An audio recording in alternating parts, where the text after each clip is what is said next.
Assalamu alaikum or welcome back to Orange Shorts. Welcome back to another interesting video.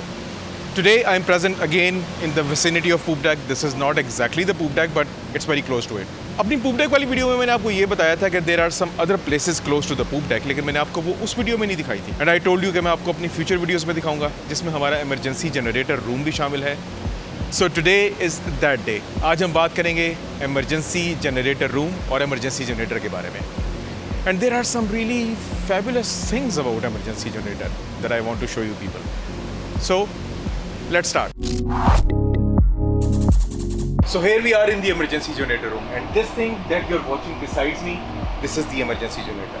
Emergency generator is actually quite a separate thing. हमारे पास जो actual generators हैं, those who are powering the ship, they are down in the engine room, and there are 3 of them. और हर एक जो है वो 950 kilowatt का है. So you can imagine it's a lot of power that is being generated, and depending from ship to ship, किसी में ये जनरेटर इससे बड़े साइज़ के भी होते हैं और किसी में इससे छोटे साइज़ के भी होते हैं. But then every vessel, चाहे वो जो मर्जी जहाज़ हो, उस पर emergency generator ज़रूर होता है. And this is one of those emergency generators जो कि आपको मुख्तलिफ जहाज़ों पे नज़र आ सकते हैं. Again, they can be big, they can be small. हमारे इस emergency generator की जो कैपेसिटी है that is around 350 kilowatt. अब आप सोच रहे होंगे यार एक जनरेटर में क्या इंटरेस्टिंग चीज़ हो सकती है. It is just a generator. इसका काम है पावर प्रोड्यूस करना और ये पावर प्रोड्यूस करेगा. But there are some really interesting facts that I want to tell you about this emergency generator. The most important thing about an emergency generator is obviously you can use it in emergency. But the fabulous thing about emergency generator is कि you do not actually have to come and start it. It is designed in such a way कि ये completely separate है. पहली बात तो ये कि उन तीनों के तीनों जनरेटर से इस जनरेटर का अपना फ्यूल टैंक है, completely separate from those generators. इसका अपना SP है, that is switch board जो कि मेरे पीछे आपको बना हुआ नजर आ रहा है. That is again completely separate from our other MSB, that is our main switch board जो कि जहाज़ को पावर सप्लाई कर रहा है. ये continuously monitor कर रहा होता है कि आपके बाकी generators इस वक्त कितनी पावर प्रोड्यूस कर रहे हैं continuously. पहली चीज़ तो ये कि जब हमारा कोई एक जनरेटर बंद होता है ना, तो automatically they are designed in such a way कि जो भी जनरेटर नीचे तीनों में से बंद होगा वो ऑटोमेटिकली स्टार्ट होगा, लोड पे आएगा. इमरजेंसी जनरेटर इस पूरे मौके पे क्या करता रहेगा कि it will just stay cool and calm and it will keep on monitoring all 3 of them. और जब इसको ये लगेगा कि तीनों के तीनों जनरेटर्स बंद हो गए हैं and they are unable to power the vessel, it will immediately start itself and it will start powering the ship. Now just like any other equipment, problem इसके साथ भी तो हो सकता है ना. वो तीनों के तीनों जनरेटर्स चल रहे हैं, अगर किसी वजह से वो तीनों के तीनों बंद हो गए, ठीक है ये मॉनिटर कर रहे हैं उन तीनों को, इसको ऑटोमेटिकली स्टार्ट हो जाना चाहिए. लेकिन ऐसा हो सकता है ना कि इसमें भी कोई फॉल्ट आ जाए, ये ऑटोमेटिकली स्टार्ट ना हो. What to do then? In case if any fault happens in that switch board और ऑटोमेटिकली ये स्टार्ट ना हो पाए, तो then we have an option कि हम इसको मैनुअली यहाँ से स्टार्ट कर सकते हैं. यहाँ पे ये वो बटन है जो कि बेसिकली इसको ये बता रहा है कि इसने भी रिमोटली मॉनिटर करके फिर स्टार्ट होना है, या हम चाहें तो इसको लोकली स्टार्ट कर सकते हैं. Right now this switch is on remote, यानी कि ये उन जनरेटर्स को मॉनिटर कर रहा है. जब वो तीनों पावर देना बंद कर देंगे, ये खुद ब खुद स्टार्ट हो जाएगा. इन केस अगर ये खुद स्टार्ट ना हो, क्योंकि मैंने आपको अभी बताया कि है तो ये भी इलेक्ट्रॉनिक इक्विपमेंट आते हैं, इसमें भी मसला तो आ सकता है. We can do it manually. हमने खाली इस स्विच को लोकल पे शिफ्ट करना है, और लोकल पे शिफ्ट करने के बाद यहाँ पे रेडी फॉर स्टार्ट ऑलरेडी लिखा हुआ आ रहा है. I just have to press the start button and it will start. Emergency generator का फ्यूल टैंक अपना होता है, completely independent of all the 3 generators, and that is this one, ताकि in case of any emergency हमारा emergency generator 18 घंटे तक हमें uninterrupted power supply देता रहे. इसके अलावा हमारे पास जहाज़ पे डिफरेंट इक्विपमेंट्स होते हैं. उनमें 440 वोल्ट्स के इक्विपमेंट्स भी हैं और 220 वोल्ट्स के इक्विपमेंट. तो जब हमारा इमरजेंसी जनरेटर चल रहा होता है, the voltage it is producing, it is coming then to these transformers. एक 440 वोल्ट्स का है, एक 220 वोल्ट्स का है.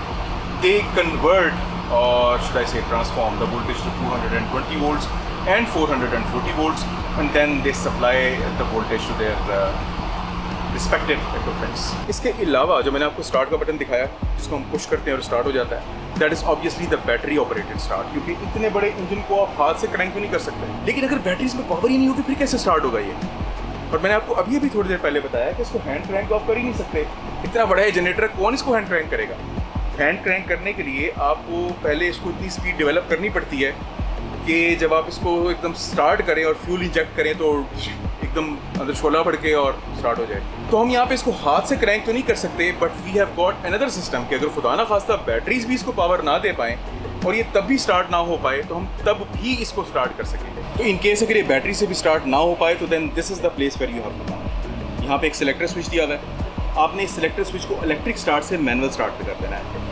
व्हाट दैट मीन्स इज़ कि अब आप इसको बैटरीज को अलाउ नहीं कर रहे स्टार्ट करने का, अब आप चाहते हैं कि आप इसको मैनुअली स्टार्ट करें। So once that is done then you come here. यहाँ पे ये हाइड्रोलिक पंप लगा हुआ है which is actually basically a hydraulic jack. आप करते गए जनाब कि आपने हाइड्रोलिक पंप का ये वाला जो लीवर है, ये जो लीवर आपको नज़र आ रहा है, आपने ये उठाना होगा। इस लीवर को उठाने के बाद आपने इसको इस सॉकेट के अंदर डालना है जो यहाँ पे ये लगी हुई है। इस सॉकेट के डालने के बाद then you start pumping it जब तक कि यहाँ पे गेज के ऊपर सुई ग्रीन पे ना आ जाए। पहली बात ये है कि हम इसको हमेशा ग्रीन पे रखते हैं ताकि इन केस ऑफ इमरजेंसी ये पावर्ड अप ऑलरेडी हो। अगर बैटरी स्टार्ट नहीं भी कर पाई तो आपको इसको दोबारा जैक करके प्रेशर बिल्ड ना करना पड़े, हम वो प्रेशर बिल्ड करके ऑलरेडी इस पर रखते हैं। इन केस अगर बिल्ड ना हुआ तो फिर आपने इस तरीके से बिल्ड करना है, इसको पंप मार। Once that power is build, जब वो पावर बिल्ड हो जाए and once you are ready to give a kick, all you have to do is you have to push this black lever down। आप जैसे इसको down push करेंगे ये एकदम हाइड्रोलिक किक मारेगा। इसको याद रखिएगा कि प्रेशर कितना बिल्डअप हुआ है। इट इज़ अराउंड 4500 PSI ठीक ठाक प्रेशर है। तो आप जैसे ही इसको करके नीचे डालेंगे ये ठक करके अपना सारा का सारा प्रेशर ट्रांसमिट करेगा इसके जनरेटर की यूनिट्स को। दे विल स्टार्ट मूविंग, टक टक टक टक टक, फ्यूल इंजेक्ट होगा और इमरजेंसी जनरेटर स्टार्ट हो जाएगा। This method is completely independent of any power. ये बिल्कुल ऐसे ही है जैसे आप घर में जनरेटर है और आपने उसको अपने हाथ से किक मार दी। अब आप उससे ये सवाल पूछ सकते हैं कि जाहिर साहब ठीक है आपने बता दिया कि इमरजेंसी जनरेटर 3 तरीके से स्टार्ट होता है, आपने वो स्टार्ट कर भी लिया, पावर आ भी गई, लेकिन ऐसा भी तो हो सकता है कि किसी एसेंशियल इक्विपमेंट को पावर चाहिए और वहाँ पर पावर ना जा रही हो। Yes, that is absolutely possible और उसी मकसद के लिए यहाँ पे ये इतना बड़ा स्विच बोर्ड बनाया है। ये स्विच बोर्ड भी है, ग्रुप पैनल भी है, यहाँ पे डिफरेंट ब्रेकर्स भी दिए हुए हैं तमाम के तमाम उन एसेंशियल इक्विपमेंट्स के जो कि यहाँ से चल रहे हैं और यहाँ से लेके वहाँ तक एक अनइंटरप्टेड वायर गई हुई है। इस अनइंटरप्टेड वायरिंग का आपको फ़ायदा ये है कि आपको कम से कम एक चीज़ पता है कि यार अगर वो इक्विपमेंट नहीं चल रहा और वहाँ पे पावर नहीं आ रही तो you have to come to only this place. आपको ये नहीं होगा कि यहाँ से लेके और ब्रिज तक या यहाँ से लेके इंजन रूम तक आपको सारे पैनल खोल के तारे देखनी पड़ेगी कहाँ से फॉल्ट आ गया। No, you don't have to do that because यहाँ से लेकर वहाँ तक एक कंटिन्यूस वायर बिछी हुई है जिसमें दरमियान में कोई ब्रेक नहीं है and that is a very very high quality wire जिसकी उम्र 60-70 साल तक होती है, इससे भी ज़्यादा बल्कि। इतनी मोटी उसकी शीथिंग होती है, उसके अंदर कोई भी चीज़ नहीं जा सके। So that is how safely the things are built, ताकि अगर आपके पास कोई ना कोई इशू हो तो यू नो कि कोई ना कोई अगर प्रॉब्लम हुआ, मसला यही है, इसके आगे नहीं हो सकता, इससे पीछे भी नहीं हो सकता, पीछे से तो पावर आ रही है। And then all you have to do is you have to open up the panels, you have to inspect it, and you have to find out कि कहाँ पे पावर नहीं जा रही, and then you have to obviously rectify the fault. At the same time मैं आपको एक चीज़ और बता दूँ कि इसकी मेंटेनेंस बड़ी ज़रूरी है। जहाज़ का बिल्ड हुआ था 2011 में, 2020 आ गया, 9 साल से तो ये चलाने के लेकिन इसका ये मतलब नहीं है कि हम इसको केयरलेसली छोड़ सकते हैं, क्योंकि याद रखिएगा कि मशीनरी जितनी भी होती है वो सही सिर्फ तब तक रहती है जब तक आप उसको प्रॉपरली मेंटेन करते रहें, चेक करते रहें, टेस्ट करते रहें। हम वीकली बेसिस पे अपने इस इक्विपमेंट को चेक और टेस्ट करते रहते हैं ताकि खुदा ना खास्ता इन केस ऑफ इमरजेंसी हमारा ये जनरेटर हमें 18 घंटे तक अनइंटरप्टेड पावर सप्लाई करता रहे। And I think for solving any issue 18 hours is a good time, it's a good time. And just to show you people and just for your information, यहाँ पे ये इसकी batteries है नीचे जो लगी हुई है जो कि कंटिन्यूसली चार्ज होती रहती हैं और इसके स्टार्टर पैनल को सप्लाई प्रोवाइड करती रहती है। तो आज मैंने आपको दिखाने की कोशिश की अपना इमरजेंसी जनरेटर रूम, जिसमें मैंने आपको दिखाया अपना इमरजेंसी जनरेटर, अपने emergency switch board, transformers, fuel tank, whatever that is possible and whatever is there in the emergency generator room. So that my friends wraps up pretty much today's video. अगर आपको आज की video पसंद आई हो, अच्छी लगी हो, लाइक करना मत भूलिएगा, शेयर करना मत भूलिएगा, सब्सक्राइब करना मत भूलिएगा। अपना बहुत सारा ख्याल रखिएगा, दुआओं में याद रखिएगा। With tons of love to my Orange Shorts family and to be Orange Shorts family, take very good care of yourself. This is Orange Shorts. I am Zahid Nisar. Allah Hafiz. वो power को 200 voltage को यार, power को नहीं, but prediction